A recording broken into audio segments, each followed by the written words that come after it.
Hello students, a very warm welcome to all of you. In today's class, we shall continue our discussion on narration change, which in other words, the transformation from direct speech to indirect speech. In today's class, especially, we shall deal with the various rules of narration change, without which it may appear to you to be difficult to transform sentences from direct speech to indirect speech. So, let us first understand the process of changing sentences from direct to indirect. Look at this example, students. He said to me, comma, double inverted comma, I can help you tomorrow. Now, as I told you in the previous class, we can divide the sentence into four parts, and that will make our job easy. Which way, students? Let me show you. Here in the beginning, we have he. We know that part is the speaker part. Therefore, he is the speaker here. Then comes the reporting verb, which is said to. Thereafter comes the listener, who has practically no active role to play here. And finally, we have the direct speech, which you may also call the reporting speech, which is always found within the inverted commas. So here we have divided the question into four parts: the speaker part, the verbal part, the listener, and finally the direct speech or the reporting speech.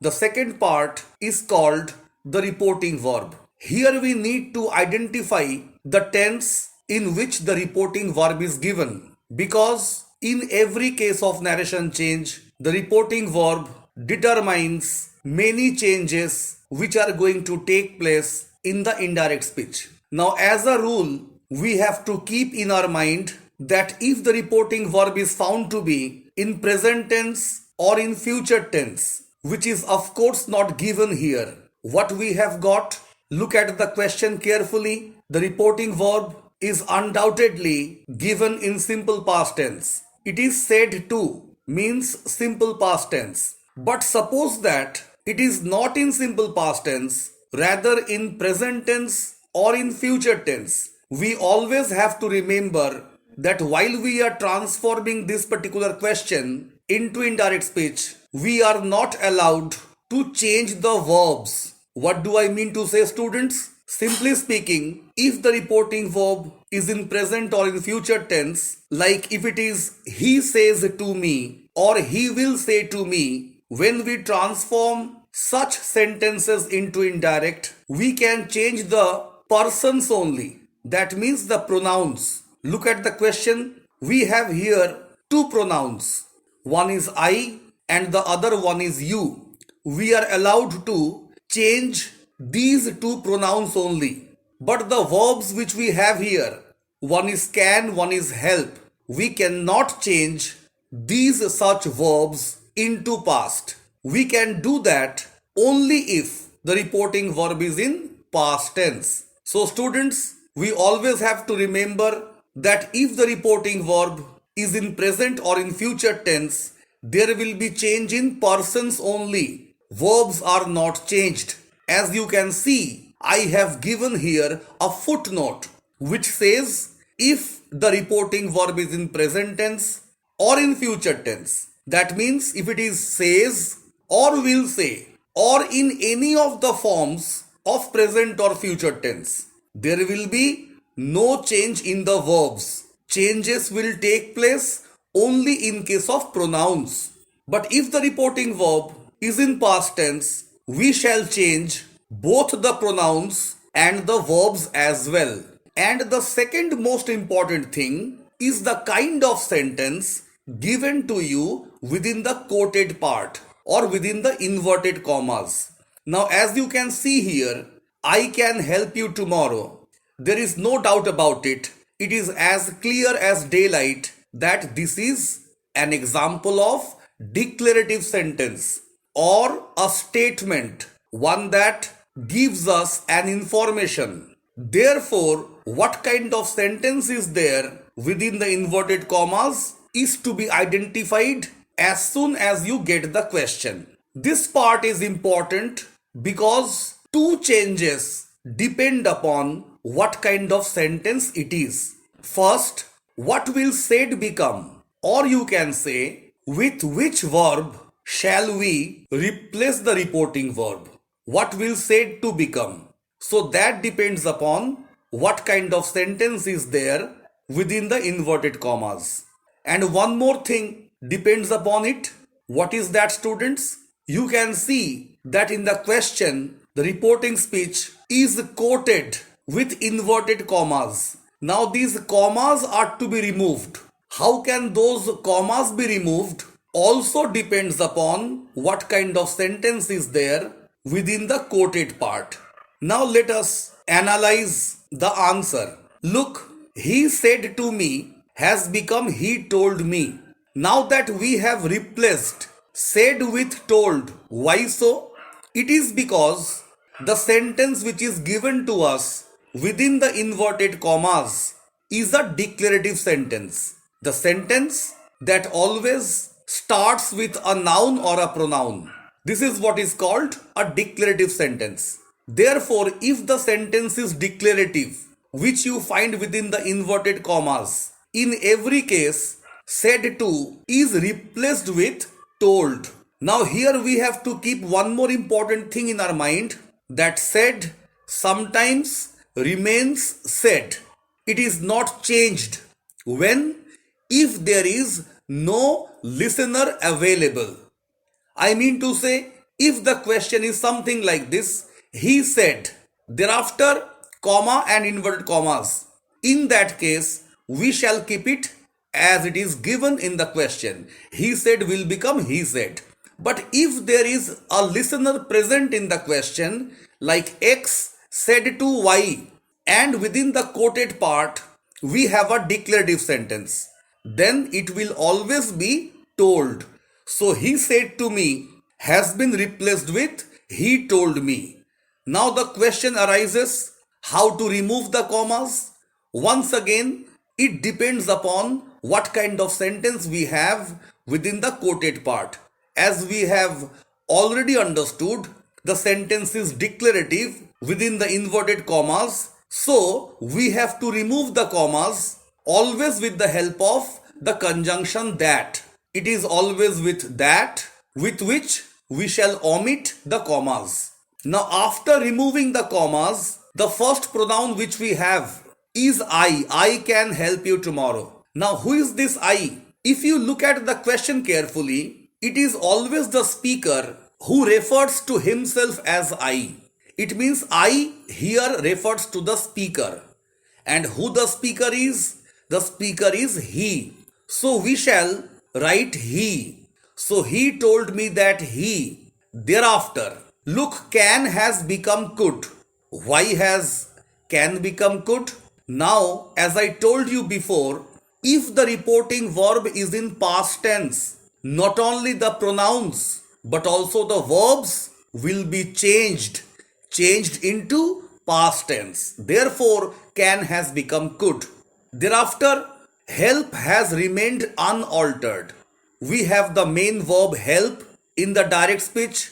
In the indirect speech, we again have help. Why so? Because if there is a modal, the main verb is not changed. It has already come into past tense because we have used the modal could from can to could. So we have already gone to the past tense. So help will be help, not helped. Now you, when the speaker is saying you, it means he is referring to the person who is listening to him. And who is the listener here? Who is listening to the speaker? It is me. So we have to write me. And tomorrow will become the next day, which is a kind of compulsory change about which we shall know later in this video.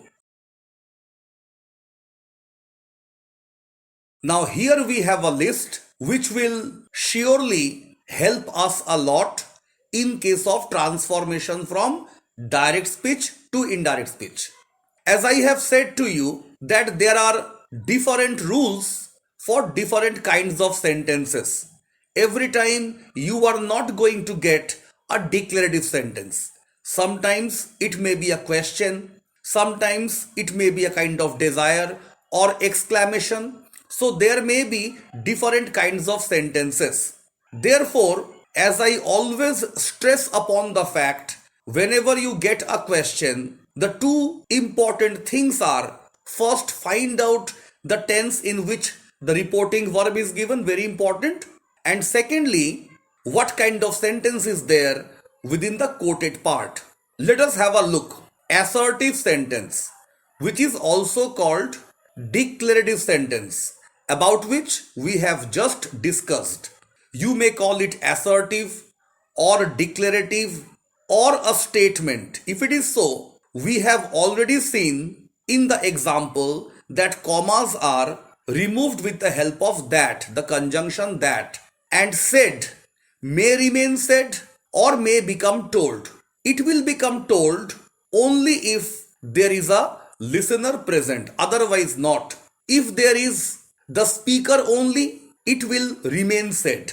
Now, if the sentence you find within the quoted part is an interrogative sentence, as you all know, interrogative sentence is used to ask questions. Now, here we need to keep in our mind that questions may be of two kinds. Some questions begin with WH words, and WH words are grammatically called interrogative pronouns when they are used to ask questions. So, some questions begin with interrogative pronouns or WH words.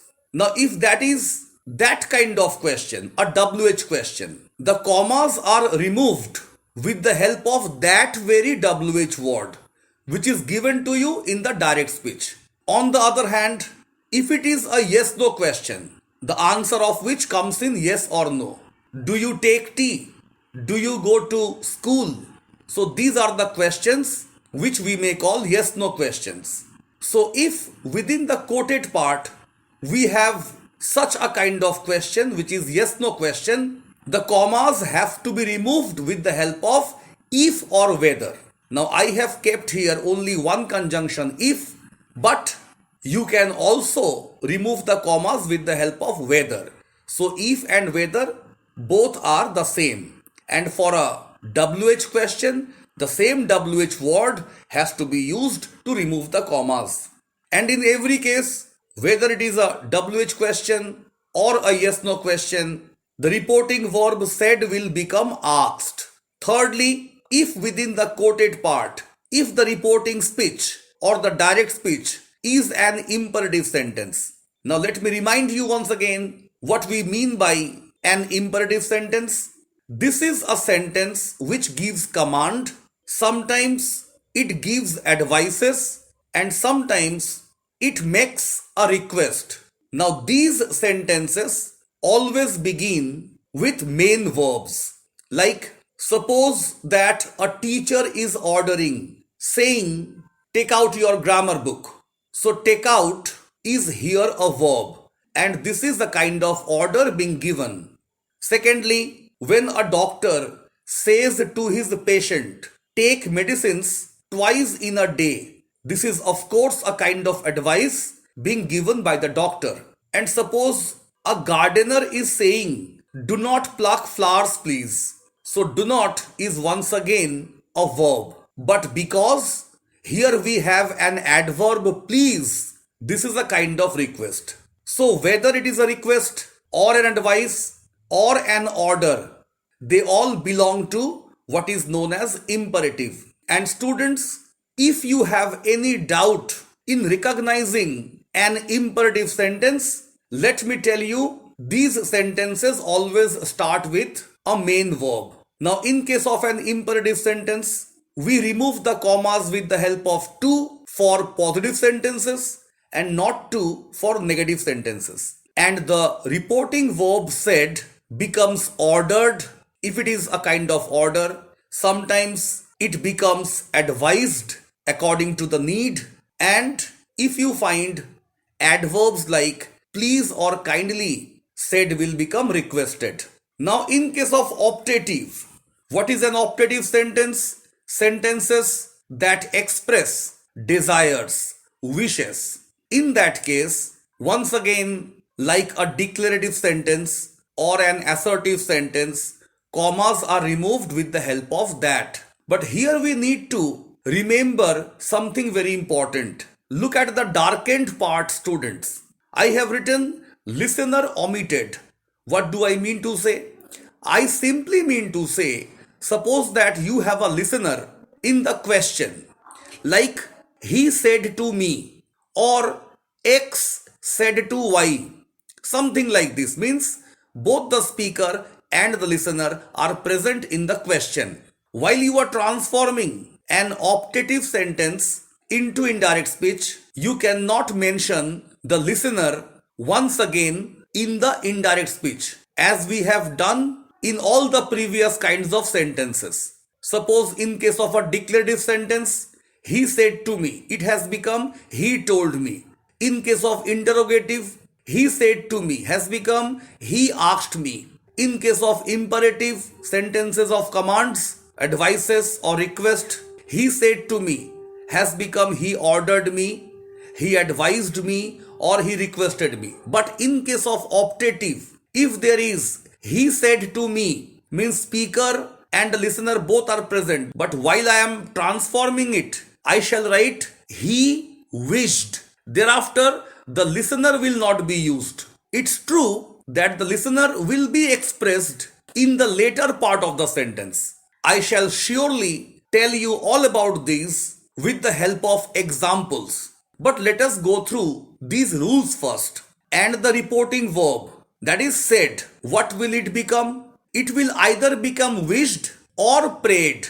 Now the difference between these two, very simple. If you find words like God, Allah, the Almighty, the Merciful, referring to God, or heaven, so these such words, God or equivalent to God, anything you get that refer to gods and goddesses, the Almighty. If something like this is present in the direct speech, in that case, said will be replaced with prayed.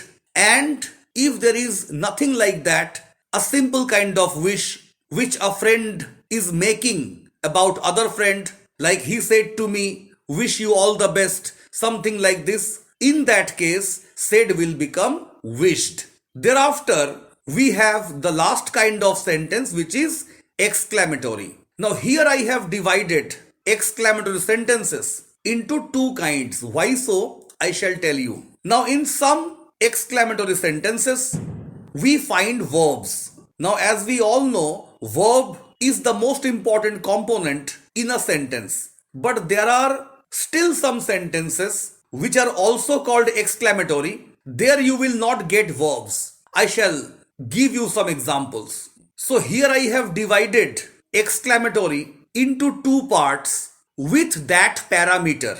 Some sentences are having verbs and some sentences are short sentences which are verbless. So the sentences where we have a verb, we call them complete exclamatory, and where verbs are not there, we may call them incomplete exclamatory. Now in case of complete exclamatory, which way? I'm giving an example orally.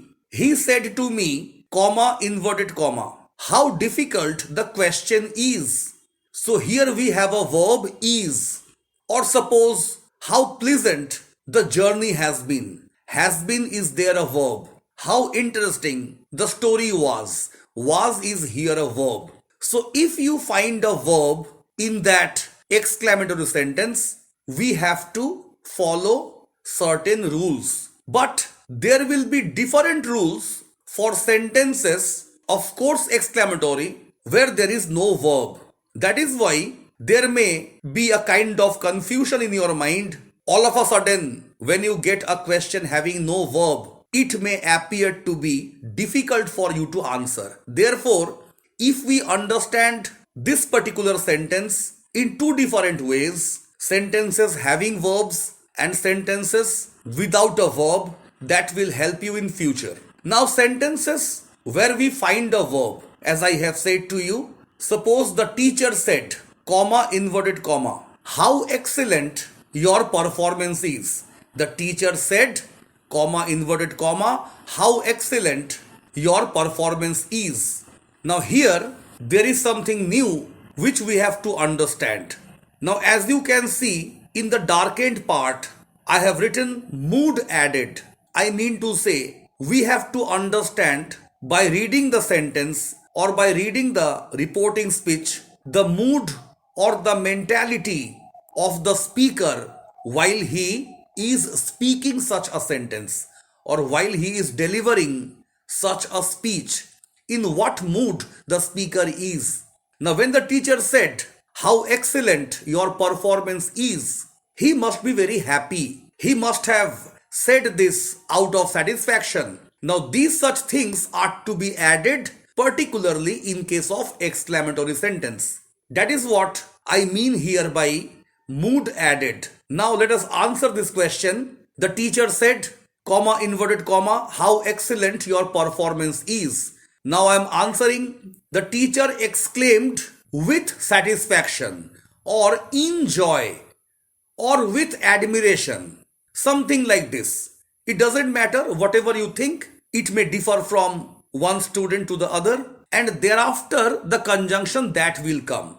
The teacher exclaimed in joy or with satisfaction that, this way. So this particular part you have to add all by yourself, which will express the mood or the mentality of the speaker while he is speaking the sentence. And the reporting verb said will become exclaimed.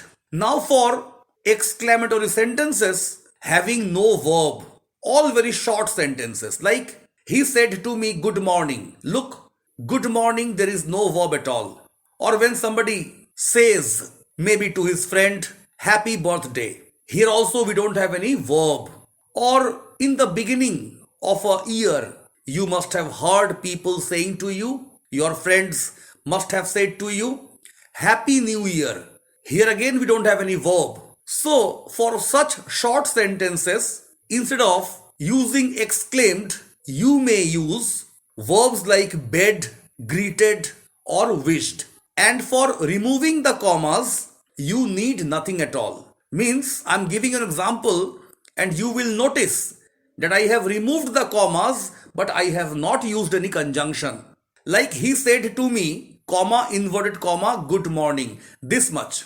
Now I'm answering, he bade me good morning or a very good morning. Some students like to add a very, you can do that. In case of new year, it's a kind of greeting.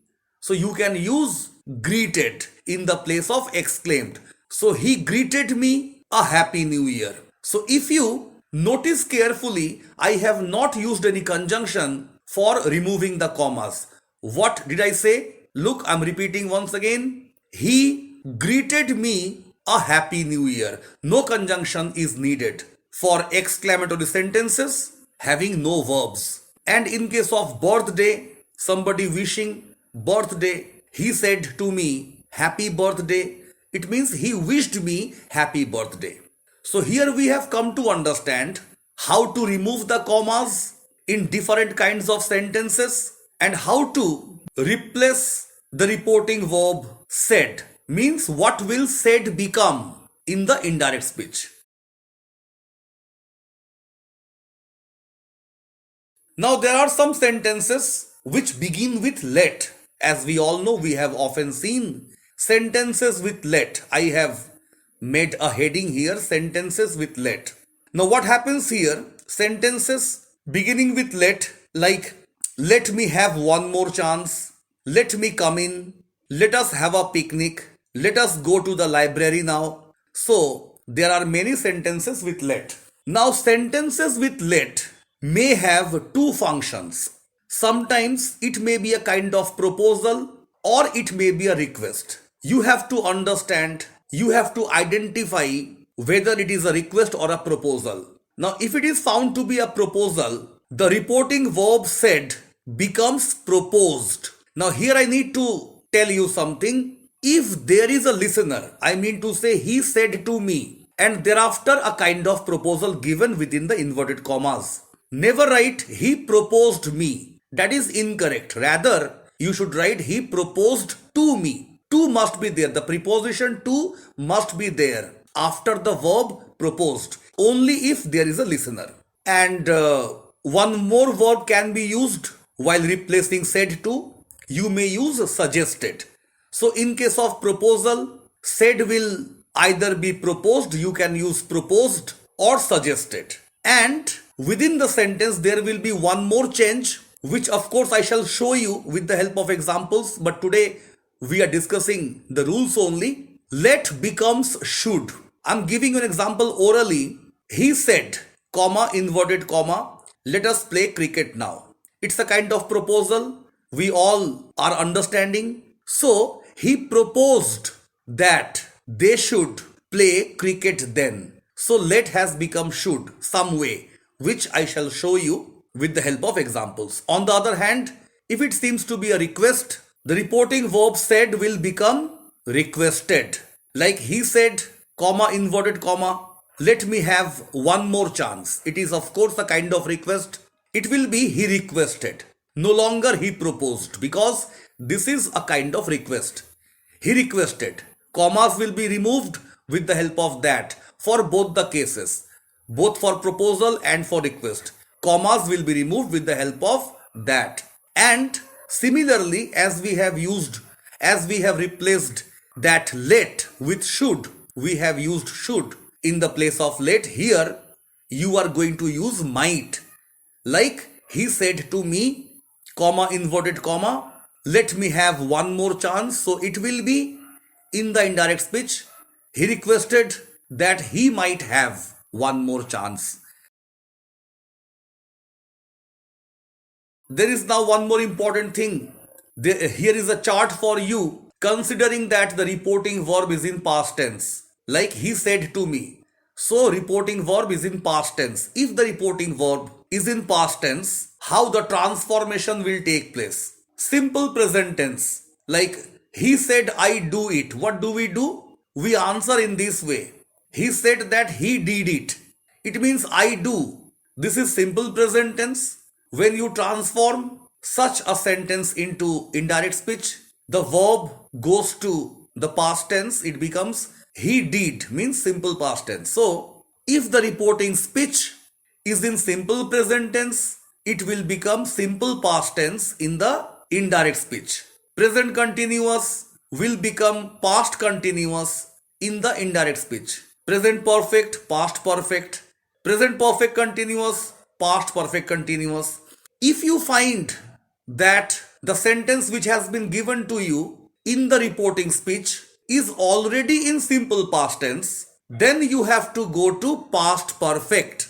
Generally, what happens if the sentence is given in present tense, we make it simple past in the indirect speech. But if simple past is already given, the sentence is in simple past, whatever you have got in the reporting speech, then you have to go to past perfect in the indirect speech.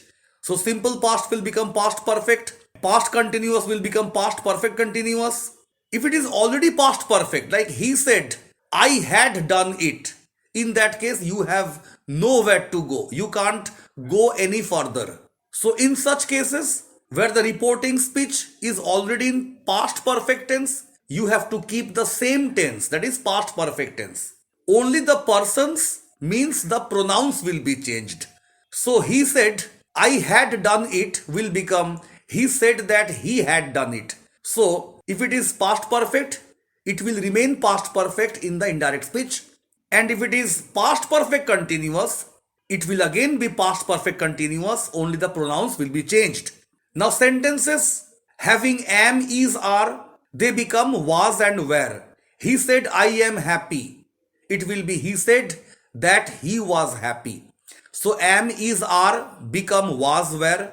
But if already was or were given, you have found either was or were already given, means the sentence is already in the past tense, then you have to go to had been. Like he said I was absent, then it will become he said that he had been absent. So am, is, are become was, were. If was, were already given, in the direct speech, they become had been in the indirect. And finally, we have some compulsory changes. We have always to follow these changes. If you find today in the direct speech, it will become that day in the indirect speech.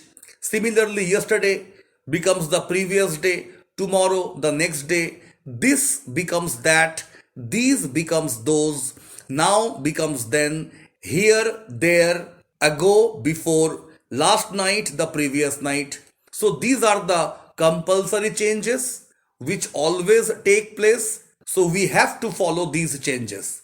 So in today's class, we have discussed the rules only. I'm sure this much is not enough. We have to see examples practically. I shall surely show you how I am following these rules in different questions, but that we shall do in our next class. As much as we have discussed, I suggest every one of you to go through these things very carefully and if possible, take down the rules in your copy, and in the next class, we shall solve plenty of questions on the board. So thank you everybody. See you all in the next class.